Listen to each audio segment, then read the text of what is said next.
Thank you so much, Laura, as well as Amy and Kalani. This conversation is full of people who've been inspiring me for years, and I'm just so grateful to be able to pop into it. Um, I've over the years, my thinking about AI has been framed by a science fiction story by my friend Cadwell Turnbull, which envisions an AI developed on in the Virgin Islands in the context of the climate chaos around 2050. And the story, which you really got to read, Monsters Come Howling in Their Season is what it's called. It's free on The Verge. Um, Explores the process of the protagonist coming to trust an AI system. And this question of how we come to trust these systems and what it would take for us to trust them is, I think, really, really essential to the challenges we're facing in the current moment.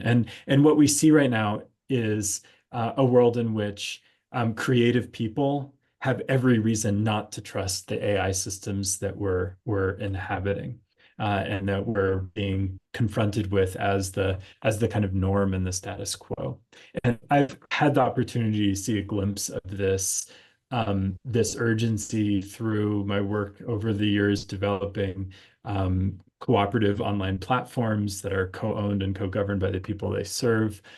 This project, Exit to Community, is a kind of container for a certain set of this work that supports organizations that are converting to more community forms of community ownership.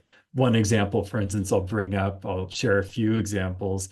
Group Muse. I just signed up this week to be a host of Group Muse concerts. This is a home concert platform that enables people to host traditional music concerts in their houses or backyards.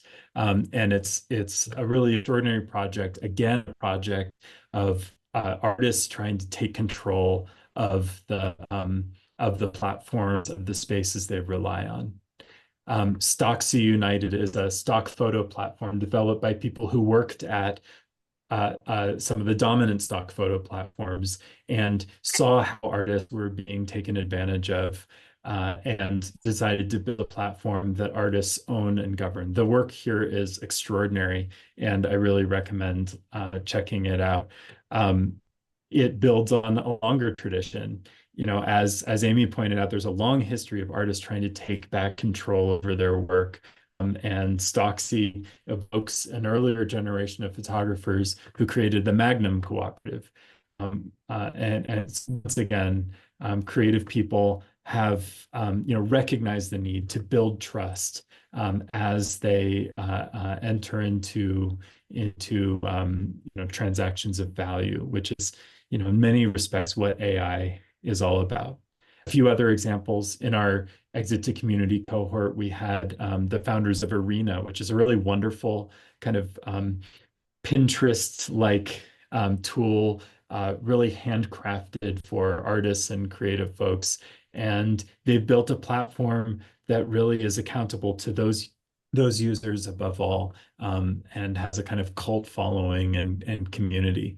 A new project, Artisans Cooperative, which emerges out of Etsy sellers and creators, really trying to emphasize craft and fight against Etsy's turn toward more commercialized forms of work. These are all things that you can go and spend money on right now. A new one that you can't go and spend money on quite yet is Subvert, an attempt led by Austin Roby, who's a multi-time platform co-op entrepreneur, is building a Bandcamp successor to support musicians called Subvert at subvert.fm. And so check out that new project as yet another example of creative folks trying to take charge. And this is so relevant to the moment of AI that we're in. Trust is essential for artists to be able to participate in and really benefit from these emerging technologies. But in order for that trust to occur, we need to get the ownership and the accountability right. I want to point to an example outside of art and online creativity, which is agriculture. This is a sector where, due to some really courageous and powerful farmer organizing going back to the 1880s, the 1890s, in the United States, we have a quite robust financial infrastructure for enabling shared ownership among in the agricultural industry. And as a result, you have some really, really large scale agricultural cooperatives. And these have been developing their own approaches to AI that are really focused on co-ownership. I was just at a meeting at CoBank, the $100 billion cooperative bank in Denver. That's a product of this farm credit system developed through federal policy starting in the 19 teens. And they were talking about how they're flying to Washington all the time, working on policy related to the massive deployments of capital they're doing in data centers right now. That's all built around farmer-owned data and leveraging AI to make that data available and useful for farmers on their own terms. I think this is an example of what could be a model and a reminder of how we can build AI that is under the control of the people who use it, which is what enabled the protagonist in this story to trust the AI he was coming into contact with, that it was controlled and governed by the people who used it and by the organizations that they were part of. And this direct accountability is possible. It's something we're seeing happen often in the kinds of sectors that don't get a lot of glamour, don't get a lot of attention, but they remind us that we can do this another way.